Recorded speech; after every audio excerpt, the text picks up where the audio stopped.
आइए सुनते हैं आज की कहानी मंगला। लेखिका है सुभद्रा कुमारी चौहान जी।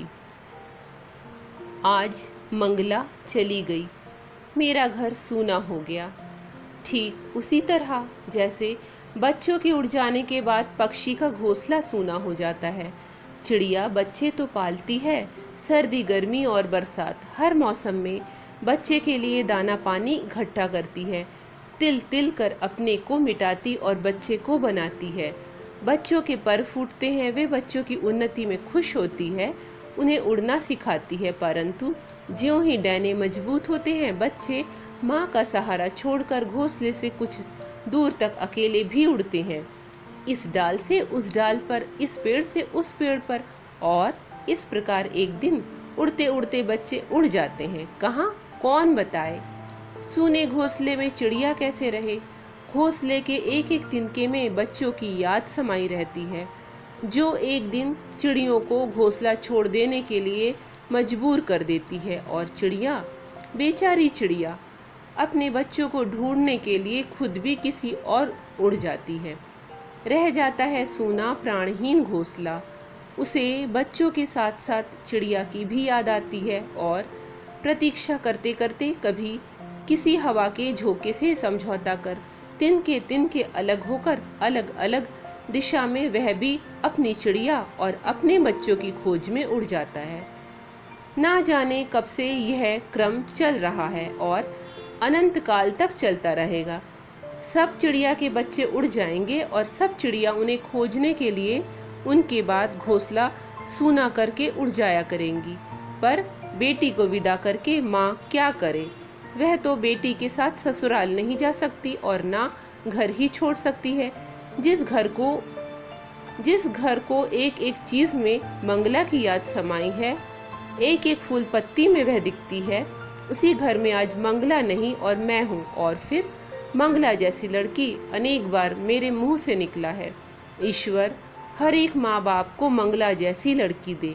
वह तो केवल मेरी लड़की ना थी, मेरी सब कुछ यही थी, मेरी माँ, मेरी गुरु, मेरी मित्र और इसके बाद भी मेरी बच्ची।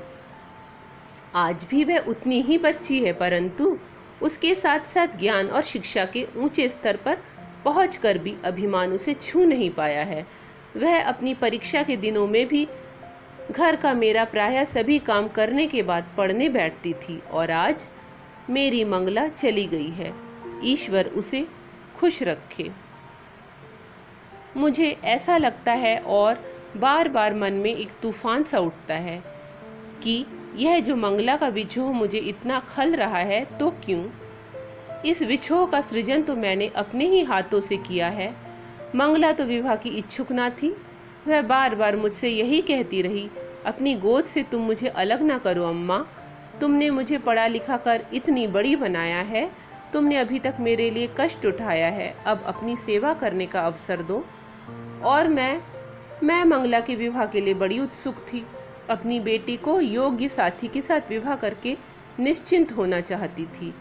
उस दिन जब बीए का रिजल्ट निकला और मंगला पास हो गई अच्छे डिवीज़न और अच्छे नंबरों के साथ, तो मुझे कितनी प्रसन्नता हुई उस दिन। मंगला एक मजदूरनी की बेटी, स्वयं भी अपनी माँ के साथ मजदूरनी की तरह काम करने में कभी संकोच न करती थी। फर्स्ट डिवीज़न लेकर पास हुई। मैंने उसी खुशी में एक दिन मंगला से कहा, बेटी अब तुम बीए पास हो गई, अब मैं तुम्हारी शादी तय करना चाहती हूँ। कोई योग्य साथी तुम्हारे लिए खोज सकी तो मैं बिल्कुल निश्चिंत हो जाऊँ। संतान के प्रति माँ बाप की जो जिम्मेदारी होती है वह पूरी हो जावे। उस दिन मंगला ने इस बात को मजाक समझा, किंतु इस चर्चा को गंभीर होते देखकर वह मुझसे बोली, अम्मा तुम मेरे विवाह की चिंता मत करो, मैं विवाह नहीं करना चाहती। यह तो जरूरी नहीं कि सभी लड़कियां शादी करें। मैं तुम्हारे ही साथ रहकर तुम्हारी ही सेवा करना चाहती हूँ। अभी तक तो तुमने कष्ट उठाया है, अब मैं तुम्हारे लिए कुछ करूँगी, तुम्हें आराम से रखूँगी। अब मैं कुछ करने धरने के लायक हुई, तब मैं विवाह करके कहीं चली जाना नहीं चाहती। एक माँ अपने बच्चे से इससे अधिक क्या कुछ और चाहती है? सच मेरा मातृत्व सफल हो गया। मैं एक योग्य संतान की माँ हूँ, इससे मुझे बड़ा संतोष मिला। इस बेटी से अलग होकर मुझसे भी ना रहा जाएगा, यह मैं जानती थी। पर इसी बीच सुदर्शन से भी कई बार मिल चुकी थी।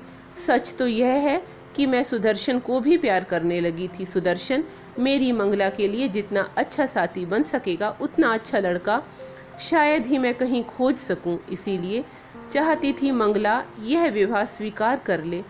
मैंने मंगला से कहा, बेटी, मेरा विश्वास है कि शादी तो तुम्हें करनी चाहिए। मैं सदा जीती न रहूंगी और तुम्हें तब एक साथी का अभाव खटकेगा। और सच तो ये है बेटी कि मैं तुम्हें जहाँ ब्याहने जा रही हूँ वहाँ तुम पर कोई बंधन ना रहेगा। तुम जब चाहोगी तभी मेरे पास आ सकोगी। यहाँ रहना या ससुराल जाना तुम्हारी इच्छा पर रहेगा। बेटी ने लापरवाही से हंसकर जवाब दिया, यह सब अम्मा विवाह से पहले की बातें हैं। विवाह के बाद पुरुष पत्नी को अपनी ही संपत्ति समझने लगता है। पति चाहे जितना पढ़ा लिखा विद्वान हो, पब्लिक प्लेटफॉर्म पर खड़ा होकर स्त्री को समान अधिकार और स्वतंत्रता देने के विषय में चाहे जितनी लंबी लंबी स्पीचें झाड़े, पर घर के अंदर पैर रखते ही पुरुष पुरुष हो जाता है। स्त्री यदि उसकी इच्छाओं को अपनी इच्छा न बना ले, उसके इशारे पर आंखें कान बंद करके न चले तो खैर नहीं। पास पड़ोस के घरों में, इन शिक्षित परिवारों में जो कुछ होता है वह जानती हो। यह सच जानबूझकर भी तुम क्यों चाहती हो माँ कि मैं विवाह कर लूं? फिर तुम मेरे स्वभाव को भी जानती हो। मैं किसी के इशारे पर आंख कान बंद करके नहीं चल सकती। मैं किसी की इच्छा को अपनी इच्छा नहीं बना सकती। और सच बात यह है कि मैं तुम्हें छोड़कर भी नहीं जा सकती। तुम जिसके साथ मुझे ब्याह होगी वह मुझे अपने साथ जरूर ले जाना चाहेगा, अभी चाहे कुछ भी कहे। मैंने कहा, यह मैं समझती हूँ बेटी, पर सुदर्शन ऐसा नहीं करेगा। वह बहुत ही भला और नेक लड़का है। उसने मुझसे वादा किया है कि वह तुम्हारी इच्छा पर कभी अपनी इच्छाओं को ना ला देगा।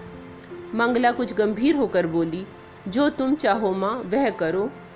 मैंने जैसे सदा तुम्हारी बात मानी है उसी तरह तुम्हारी इस बात को भी मान लूंगी, परंतु मैं खुद तो शादी बिल्कुल नहीं करना चाहती। और मंगला चली गई मेरे लिए एक प्याला चाय तैयार करने। मैं बड़ी देर तक मंगला की बातों पर विचार करती रही और मेरी आंखों के सामने अतीत के ना जाने कितने दुख चित्र खिंच गए। सोचा, नहीं, मंगला की इच्छा के विरुद्ध उसका विवाह न करूंगी। कल मैं सुदर्शन से साफ साफ कह दूंगी। वह धनी है, शिक्षित है, सुंदर है, विनयी है। उसके लिए लड़कियों की कमी ना रहेगी। बहुत सी लड़कियां मिलेंगी। मेरी मंगला मेरी रहेगी। दूसरे दिन वादे के अनुसार सुदर्शन आया। मैंने उसे प्यार से बिठाला। उसे देखते ही मेरा विवाह न करवाने का निश्चय कुछ हिल सा गया, परंतु मैं संभली। मैंने कहा, सुदर्शन, जैसा तुम जानते हो विवाह मैं खुद तो करना चाहती हूँ, पर मंगला विवाह के लिए तैयार नहीं है। मुझे छोड़कर जाने की कल्पना से भी वह सिहर उठती है और विवाह के बाद ससुराल उसे जाना ही पड़ेगा। यही कारण है कि वह विवाह नहीं करना चाहती। सुदर्शन का चेहरा उतर गया। वह बोला, ऐसी बात तो नहीं है कि विवाह के बाद उन्हें आपको छोड़कर जाना ही पड़ेगा। जाना ना जाना तो उनकी इच्छा पर रहेगा, और वैसे तो विवाह के बाद भी वह चाहे तो आपके पास ही रह सकती है। मुझे कोई शिकायत ना होगी। मैंने पूछा, तुम्हारी माँ को भी कुछ ना लगेगा? वह भी रहने देंगी? सुदर्शन बोला, अम्मा मेरे किसी मामले में दखल नहीं देती। मैंने कहा, सुदर्शन, यह सब बात मैं मंगला से कह चुकी। वह कहती है कि ब्याह के पहले लोग दूसरे स्वर से बोलते हैं और विवाह के बाद उनका स्वर बदल जाता है। सुदर्शन कुछ हताश सा होकर बोला, वैसे आप लोग मुझ पर विश्वास ही ना करें तो कोई चारा नहीं है, पर मैं कहता हूँ कि जो कुछ कहता हूँ उस पर अमल करूँगा। आप यदि मेरी परीक्षा लेना चाहे तो मैं 20 साल तक केवल इस आशा पर रह सकता हूँ कि मंगला मुझसे विवाह करेगी, परंतु यदि यह विवाह ना हुआ तो मैं बहुत दुखी जरूर हो जाऊंगा। दुखी होने पर भी मुझसे कोई अपकार ना होगा। मैं रास्ते से अलग हो जाऊंगा। और मेरा माँ का हृदय जो ठहरा, मैं द्रवित हो उठी। मैंने कहा, अब तुम्हें कुछ और कहने की ज़रूरत नहीं है। मैं प्रयत्न करूंगी, तुम दुखी ना होना, और तुम्हें 20 साल तक ठहरने भी ना दूंगी।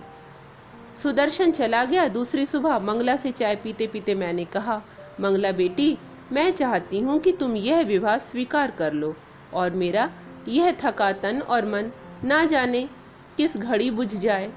तुम किसी योग्य साथी के साथ रहोगी तो मैं शांति से मर सकूंगी, नहीं तो मरने के बाद भी शांति न पा सकूंगी। और मंगला, मेरी मंगला ने कहा, जिससे तुम्हें शांति मिले माँ, उसी में मेरा सुख है, तुम जो चाहो करो। फिर इस प्रकार विवाह तय हुआ और हो गया। विवाह के समय मंगला ससुराल से 2-4 दिन में ही लौट आई थी और वह 2-3 दिन काम की अधिकता तथा मेहमानों की भीड़ भाड़ में कैसे निकल गए कुछ जान नहीं पड़े। पर आज तो यह सूना सूना घर काट खाने को मुंह बाए खड़ा है। हर पेड़, पत्ती और फल, जिधर आंखें उठाती हूँ हर जगह मंगला ही मंगला। मंगला के अतिरिक्त और कुछ सूझता ही नहीं। सोचती हूँ यदि मैं भी चिड़िया होती तो मैं अपनी मंगला की खोज में किसी तरफ उड़ जाती।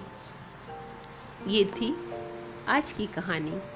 अगर पसंद आई हो तो लाइक कर दीजिएगा, चैनल पर नए हो तो सब्सक्राइब कर लीजिएगा। कहानी सुनने के लिए आप सबका धन्यवाद।